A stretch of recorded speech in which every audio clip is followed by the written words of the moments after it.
брала карандаш, бумагу, и если у меня с собой не было красок, я именно писала там вот где-то здесь розовый оттенок, здесь синяя, здесь черная, вот чтобы не забыть, потому что вот эти вот мимолетные вдохновения, которые идут тебе, возможно, извне, из космоса, они появляются и очень быстро исчезают. Иногда ты видишь такое, через некоторое время забываешь.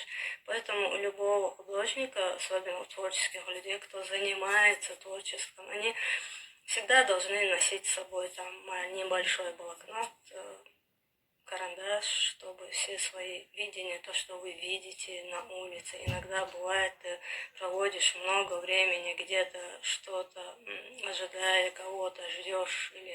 И этот момент можно взять в блокнот и делать такие наброски. Вот в жизни столько моментов интересных встречаешь.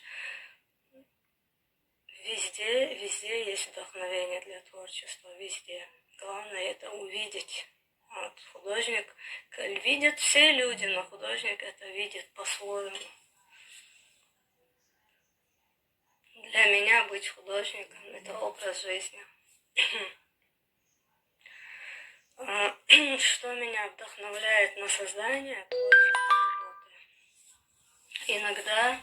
Иногда вдохновляет что-то увиденное, какое-то происшедшее событие или в обществе, или в мире, или в личной жизни, или вокруг, в окружении, исторические события. Иногда бывает, что ты рисуешь делаешь какой-то набросок, и ты вообще не понимаешь от того, что ты делаешь. Это, многие бывают пророческие рисунки, то есть ты делаешь какие-то рисунки, и они в итоге что-то показывают. То есть ты вообще не можешь понять, что есть люди, которые читают твои рисунки, тебе внутренний какой-то, у тебя внутренний какой-то посыл, ты это сделал, но иногда не понимаешь этого, но потом уже понимаешь. Но вдохновение черпают вокруг. Иногда ты садишься делать какую-то работу, в итоге ты ее несколько раз переделываешь, делаешь эскизы, и в итоге получается совсем другая работа. То есть ты ее переделываешь. То есть в итоге та идея, которую ты хотел воплотить, перевоплощается в совсем другую мысль, и у тебя получается совсем другая работа. И она бывает намного даже лучше, чем то, что ты задумывал. И этот процесс, вот этот вот переделывать, вот сделал что-то там, набросок какой-то, и ты над ним не работаешь, ты где-то на работе, на улице, где-то в другом месте, и вдруг тебе в голову приходит мысль, а надо там сделать так, это сделать, композицию изменить, рисунок добавить, символ добавить. И ты сразу же возвращаешься к этому эскизу и начинаешь это делать. Но этот процесс, он очень интересный, его, в принципе, объяснить. Творческие люди меня поймут, как говорят, вдохновение, оно от Бога. Вдохновение это от Бога. Так, еще. Так, что вас вдохновляет? Сейчас. Как вы начинали? Свою работу я начинала, как я говорила, с детства рисовала, закончила художественную школу, поступила в пединститут на факультет художественно-графический.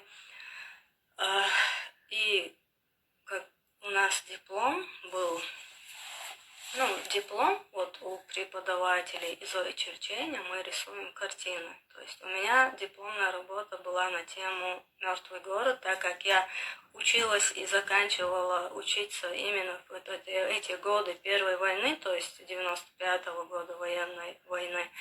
И каждый раз, возвращаясь домой на каникулы, я попадала с обычного города, с Ростова, попадала в разбитый Грозный. И мне это очень тяжело было видеть этот свой город в таком состоянии. И, конечно, каждый художник рисует то, что происходит в его времени. То есть художник должен передавать то, что происходит в его время.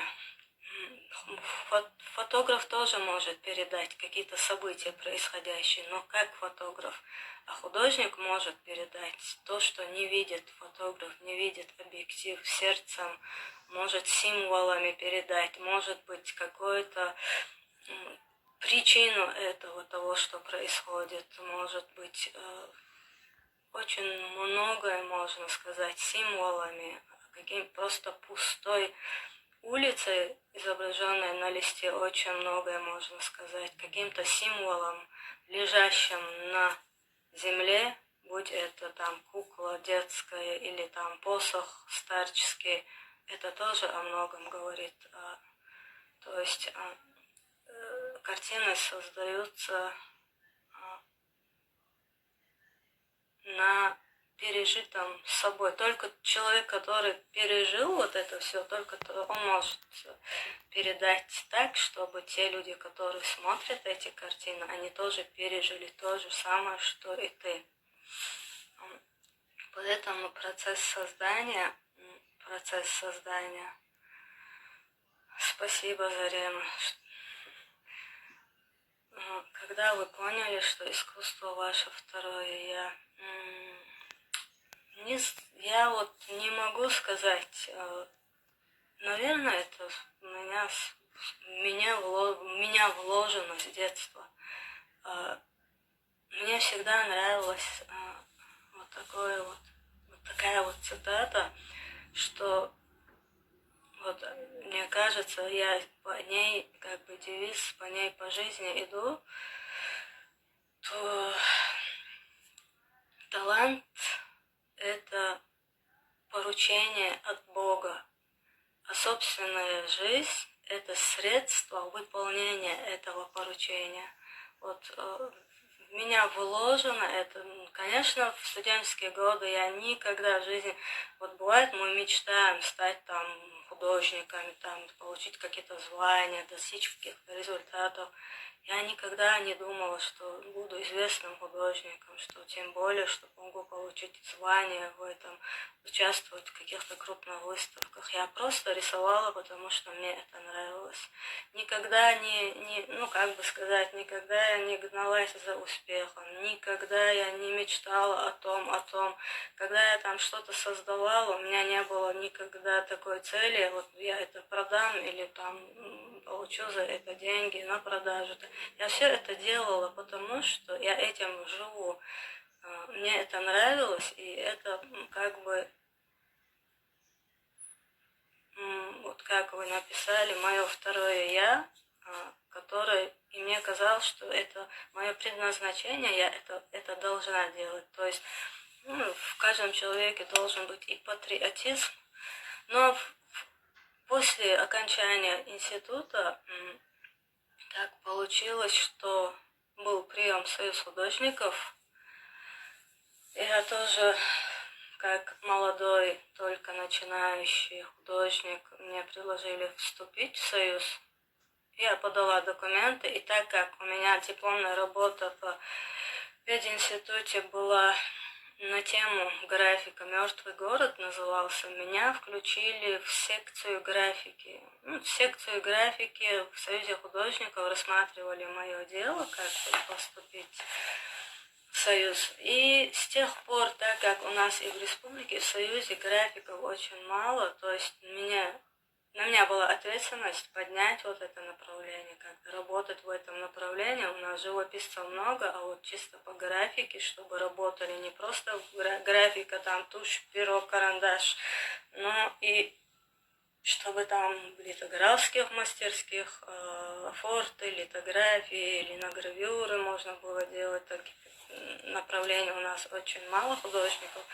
Я посчитала, что мне нужно это направление поднять. На мне большая ответственность. Раз я вступила в Союз художников, значит, должна оправдать доверие. И начала работать в мастерских литографских.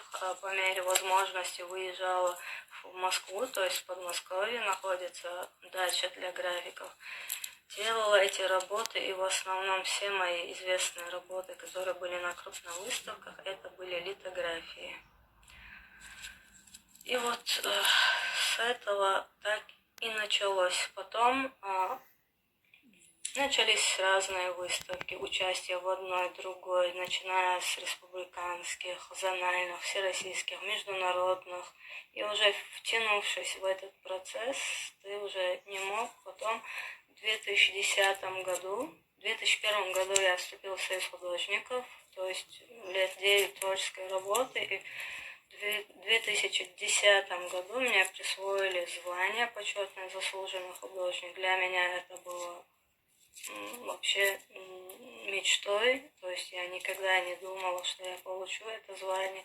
А когда ты уже получил звание, значит, это звание ты должен нести достойно, оправдывать, быть достойным вот этого. Тем более, если сейчас уже народное звание народный художник, то человек должен, несмотря ни на какие трудности, ни на какие там препятствия, тяжелые какие-то моменты, вот это звание нести, развивать изобразительное искусство, попасть достойно попасть в историю, истории изобразительного искусства Чеченской Республики, что я и делаю всеми доступными мне средствами, всеми силами и буду делать.